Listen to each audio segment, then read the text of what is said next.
Hello and welcome to Table Talk. I'm your host, Karen Wilson. I hope you will find today's show very informative as today's topic is jail recidivism. I'd like to introduce my guest, Mr. Joseph Stotts. Welcome to the show, Hey, Karen, Joseph. thanks for having me back again. Yeah, you're welcome. Joseph, as a way of introduction to our audience, I just wanted to remind everybody you are on the Warren County Commission. You're also appointed to the Health and Welfare Committee as well as to the Jail Oversight Committee and the Legislative Committee. Is that correct? That's right. You've served on the commission for about a year, and you're also the Vice President of Clinical Services at Generation. Lots of degrees under your belt. You have a degree from Motlow, MTSU, and a master's from UT.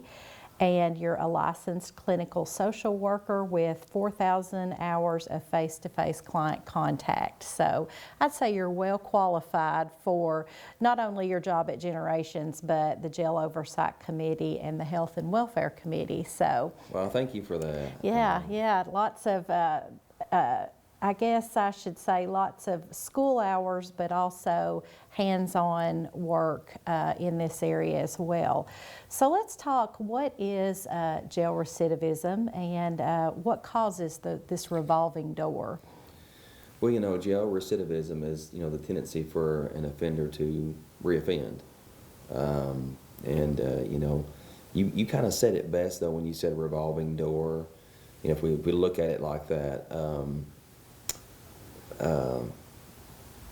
I would say probably, one of our biggest causes, in my opinion, with jail recidivism is just our inability to kind of react to what we've seen that hasn't worked, Mm-hmm.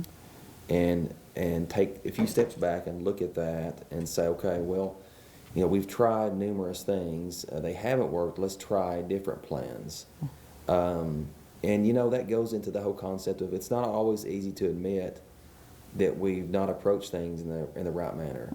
Mm-hmm. But like with anything else in life, admitting that we've not done something in a right way, that's the first step in getting to where we need to be. So we've got to cross that bridge first and look at what we're doing and how we're doing it, accept the fact that we need to make changes and move forward. Right.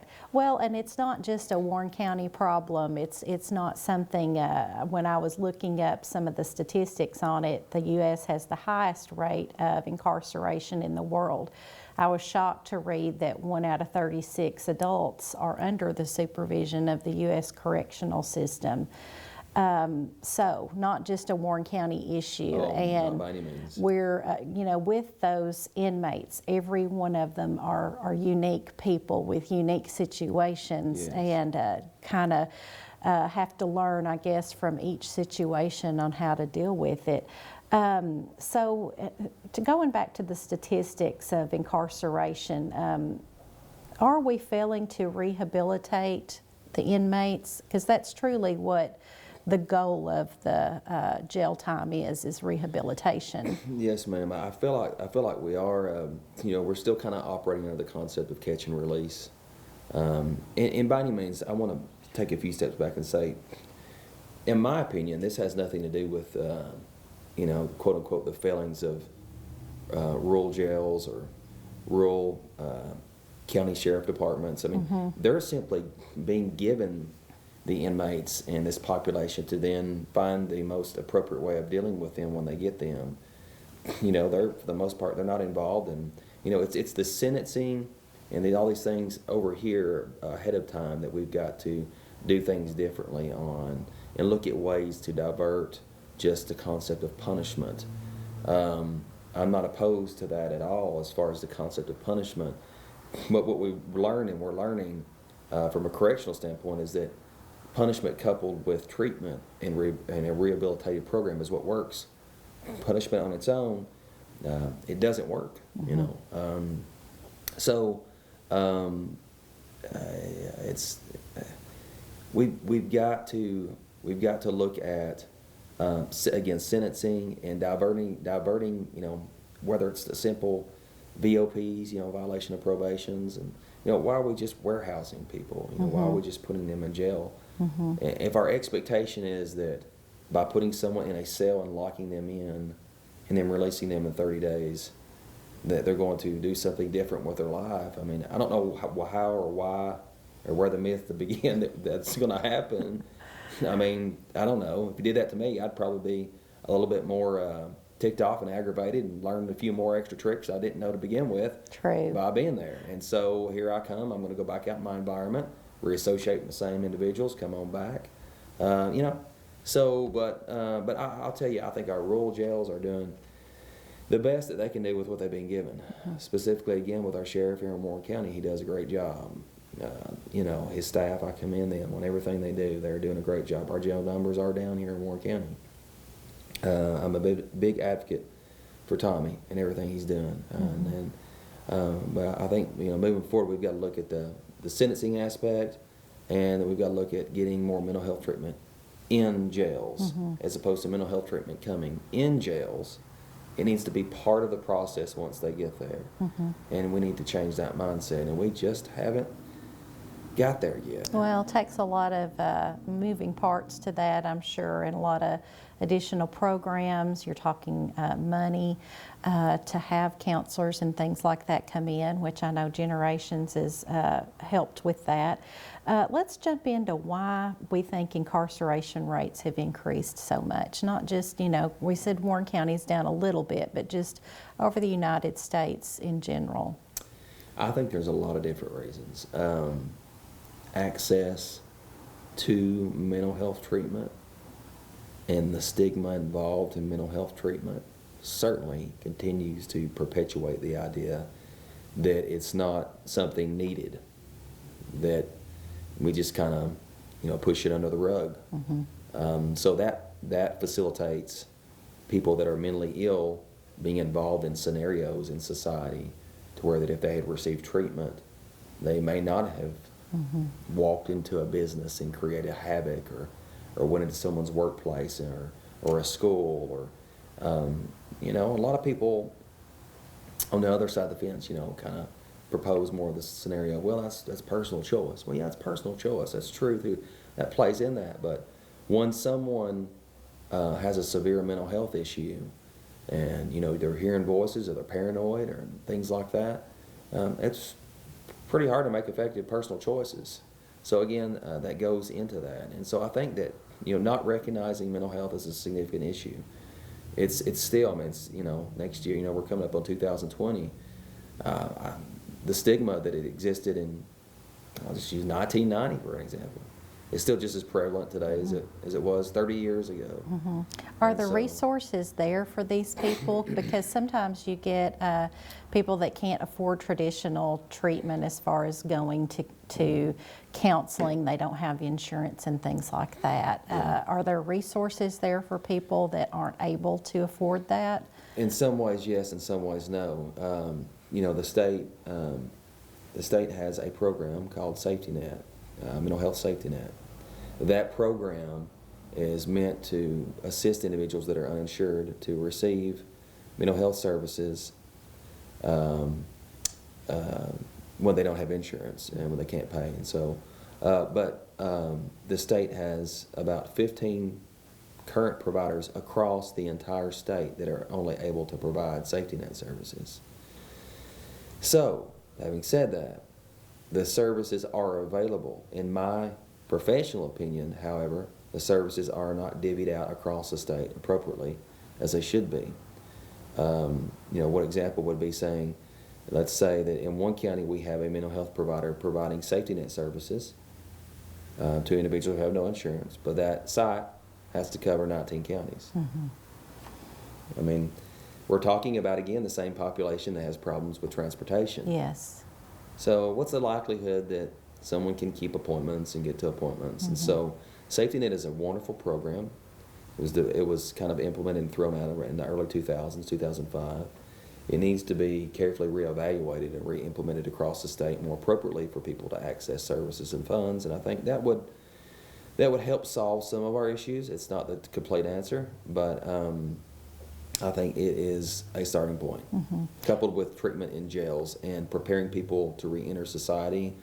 And if we can prepare people when they're in jail, instead of the concept that we're operating off of now, which is let's set up appointments to prepare people to be more independent when they're out of jail. Well, why not prepare them while they're in jail? That way we can go on and be developing those life skills and activities of daily living, as we refer them to, ADLs, while someone is in jail, as opposed to waiting when they're out. Right. And they're kind of left with just, in the cold a lot of times. And so, well, they're back into their environment, which Right. could be toxic, and forces of nature seem to draw them back in and it is hard. At least they're a captive audience, quite literally, when they're in jail, and seem to be more open. They're want to change their life a little bit more when Yes. they're there, and then it's harder, it seems like, when they get out back into the regular walks of life. yes. What is the connection, I guess, between mental health and criminal behavior? Not all people with mental health issues are criminals, and not all criminals have mental health issues, but there Right. seems to be a strong correlation Yeah. between the two. And the connection that I always like laying out for people, because I feel like it's the easiest connection to understand. I'm a very visual person, so I'm gonna start using my hands here. Go right ahead. But the issues that kind of we're talking about, the majority of all of them begin with a traumatic event happening in someone's life. Whether it's typically during childhood, maybe not, maybe adolescence, early adulthood, a traumatic event of neglect, abuse, sexual abuse, abandonment, any of those things. And trauma, if not identified and dealt with appropriately, individuals develop mental health symptoms. We start seeing depression, anxiety, sleeping problems, difficulty interacting with peers, social isolation. And if those things are not addressed, then people begin to develop full-blown mental health disorders. Bipolar disorder, schizophrenia, paranoid personality disorder. And so, obviously at that point, we need implementation of treatment. And if treatment's not available, people will begin, in some cases, going to what's the easiest and quickest way to cope with those symptoms and those disorders, which is substance use, namely alcohol or opioid use, illegal opioid use, that is, and various other drugs. That problem leads to criminal behavior a lot of times because, people get on drugs and medications, and they can't get more of that substance, and then they start engaging in criminal behavior. So it's all tied together. It's all connected. And it is, like you said, it's not that every person that has a mental health issue is a criminal but there's a huge correlation. It's monumental. It's, in my opinion, the connection between criminal behavior, mental health issues, and substance use, it's almost kind of like a complete piece. And when you treat only one piece of that, then you're leaving out other problems that are going to resurface and come back. And I will add on to that you'll hear a lot of people talk about our jail population. What's the percentage of our population that is mentally ill or has mental health disorders?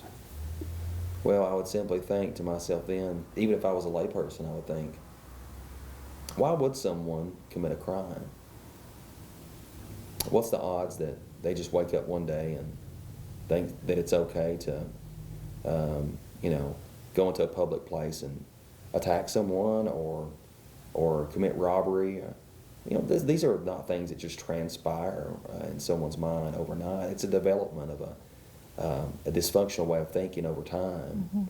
And so, having said all that, it's huge. The number is huge. I would say that, in my personal opinion, 85 to 90% of our individuals that are incarcerated have a significant mental health disorder that needs to be addressed and treated. And if we would do that, we would find that our incarceration rate would go down. We would save money, not only on the county level, but on the state level and nationally. But we would also find that people would become more productive, and they believe more in their ability to be productive, and they want to work and succeed. So let's think about change, and how is it possible for these people to change if it is a mental health issue?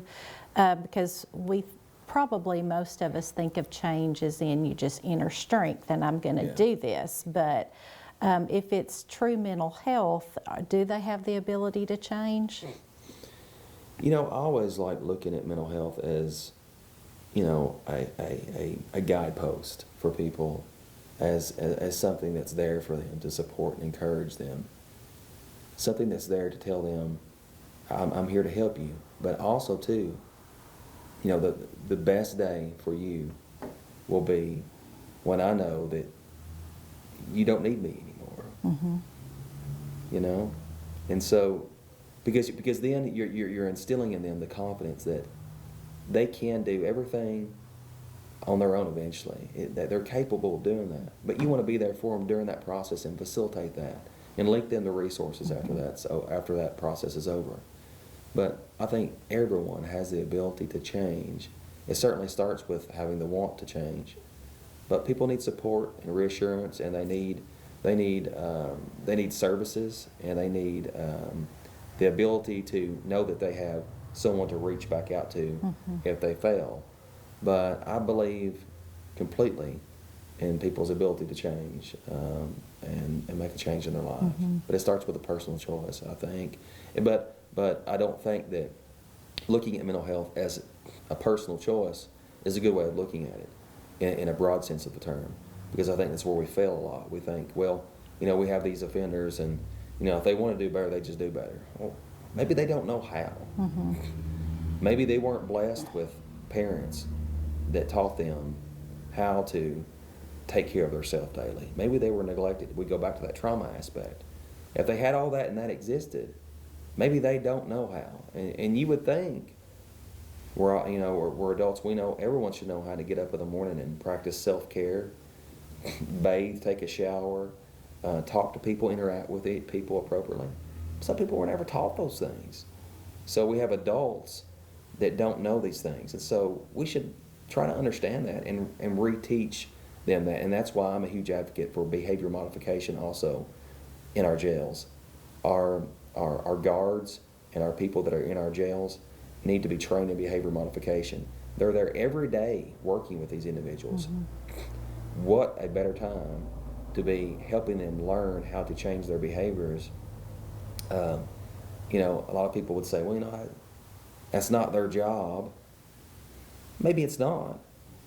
But if we could do it, what's wrong with doing it? If it helps people to be more productive when they get out, and that's our whole goal, then ultimately. It goes back to the idea of rehabilitation. If that's truly the goal of the system, then it would be their job. Right. Because, Right. We can all just sit at our desk or do our job and just say, hey, I earned my paycheck, but did I do it well? Yes.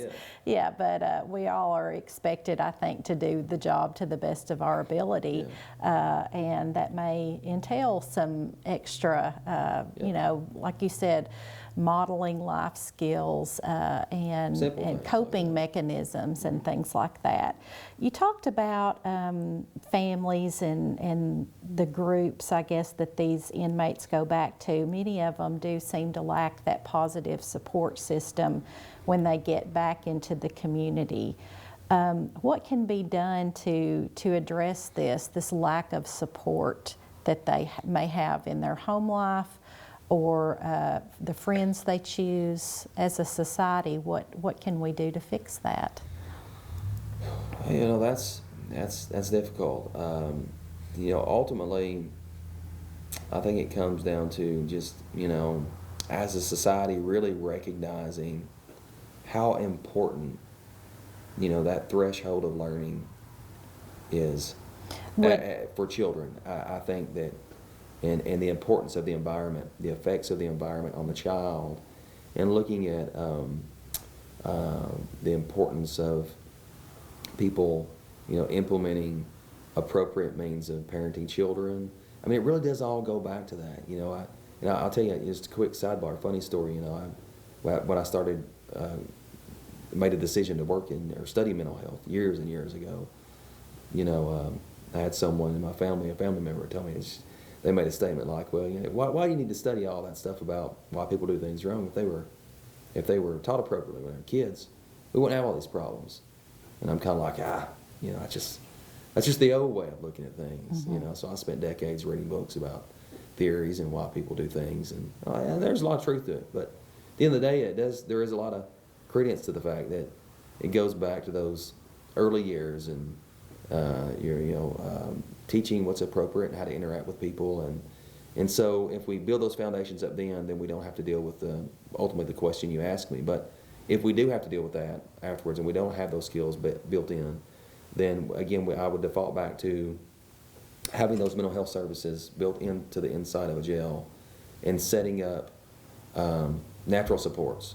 Natural supports being Are halfway houses a good step, or you hear a lot about that resource in larger cities, not so much here, but is that a good means of support for some of them? I think so. We have, as you probably know, we have a family shelter here in Warren County, Families in Crisis. They do a wonderful job. Our chairman of our Health and Welfare Committee, Mr. Blaine Wiltshire, he's involved with them very heavily and has been for years and does a lot of great work with them. I think, again, my personal opinion, something maybe in the future that might be advantageous for us is to look at providing shelter as well for other individuals as well. We have a shelter currently that provides a place and a home for women and children. We also need a shelter for males and people that are, they're not really meet criteria to be incarcerated, but they don't have a place to go. Right. And we're kind of in an in-between stage on where they need to be and getting them there. I do believe that when we have those and they're formally ran, that they work well. I believe unfortunately, when we just have people opening up places and saying, it's a halfway house, come here, and there's not a good track record with that type of those type of establishments. I don't think anybody has any malicious means in Right, that, but right. they don't. There needs to be a formal, universal process on how we're going to do it, who's going to be in charge, and have policies on it for it to be managed appropriately. But I think the need is definitely there. Yes, I would agree. Like I said, we talked about some of the resources seem to be given in larger cities, but maybe rural America needs a few more places like that as a transitional space before they go just out into their regular world and environment. So what are some things that the county commission is doing? I know we've had the counseling. How long has that been going on, and do you all see some results from that? Well, actually, what's going on with our counseling right now is, now Generations, the company I work for, we've been providing a free counselor at the jail on Fridays since February. We did that to kind of help out the need that was there, and also to kind of pilot the idea of how that would look if we started doing that formally in the jail. And of course, in July, we passed a new budget that included a line item for a counselor. We have not yet hired that counselor, and we're still talking about getting that started, and hopefully soon I have high hopes that will happen. The way that I would like for it to look would be that we would have a formal counselor at the jail during the day, available for the clients.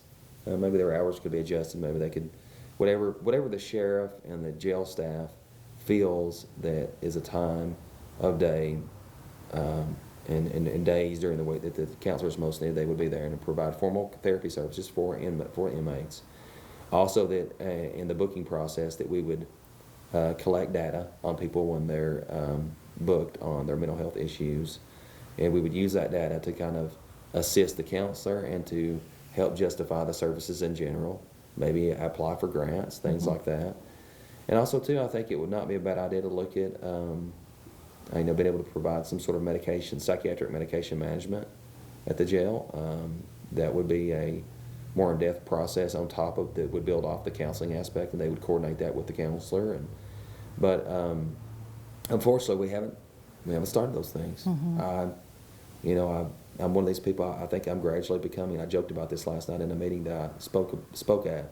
That I'm gradually becoming the mental health guy. People see me coming, they're like, "Oh no, he's going to start talking about the jail again or mental health again." But I guess I'm here to say that I'm okay with people thinking that because it's important to me, and so I will keep talking about it. And I don't by me talking about it, I'm not trying to say like nobody's doing anything right. We're not doing. I'm just simply saying let's keep talking about it. The more you talk about something, the more people. Keep pushing forward. Yeah, keep pushing forward. So I would love to see our jail program, counseling program, be started. Tomorrow. Let's get it going. Let's get it moving. It's lives that we can save every day, and for the most part, if we cut that recidivism rate down, money that the county can save. Across the board. I mean, it's a win for everyone involved, and so I'm ready for us to push forward on it. Right. Well, and I'm sure people want it implemented correctly. You don't want to just slap a Band-Aid on That's something, correct. and so I'm sure lots of research and things That's has correct. needed to be done on it. But as you said, the sooner the better. It's probably overdue, and not to anybody's fault or anything like that. It's just something that's It's new. It is. And we're trying to do it the right way. Sheriff has great intentions. He wants the best program that he can get. And I communicate a lot with him, and likewise. And like I said, he's a good man. He's trying to do the best that he can with the inmates. I know we didn't have this on our list to discuss, but I know they are implementing some kind of educational program out there, possibly a GED program. So they are trying to do some things on the side of educating, which is such a big factor in these people going out and the ability to find a job and a means of supporting themselves. It is. It is. I do want to add on to that, though, that education is a huge component. And most people won't say this, by the way. I'm kind of sticking my head out here by saying this, but I'm being open and honest with you. So I want to add that education is important at that level. These individuals do need GEDs. We need to get them back out in the workforce. But again, I would like for us to try to understand or put more insight into thinking about that. That really, truly, in my opinion, and I'm basing this on 16 years experience in mental health, is that is slightly cart before horse. Now, I would tend to agree with that because they have to be able to cope in the workplace. Correct. And if we have individuals that are hearing voices, or have severe substance use issues, and we haven't addressed those things, but we've got them a GED, yeah, that's a great positive step. But what is the likelihood that that individual is not going to reoffend and be able to hold down a job with that GED or utilize it? So I think that it's a full circle, and we've got that as part of it. Education's in there. And it's again, I will not negate what they're doing with that. It's a wonderful thing, but we've got to have treatment involved. And when we have both of them, then we succeed.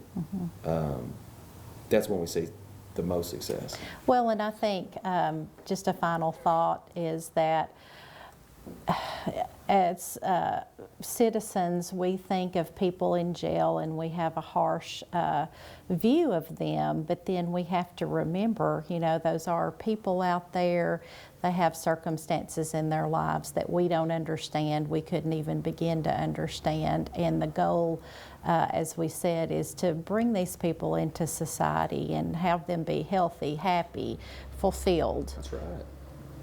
So I think we tend to sometimes just want to push them into the jail, but We do. you know, that's all opinion and things like that. But I appreciate you being with very us. Again, welcome. I'll remind everybody, we've had Mr. Joseph Stotts here from the Warren County Commission, Vice President of Clinical Services and Generations, and lots of experience under your belt dealing thank you. with mental health. And we appreciate having an advocate in the county for these issues that we have that haven't been addressed. So, Appreciate that greatly. yeah. Well, thank you for coming to the table today to learn more about the great things that go on in our communities. And we invite you to come back again next week for more Table Talk.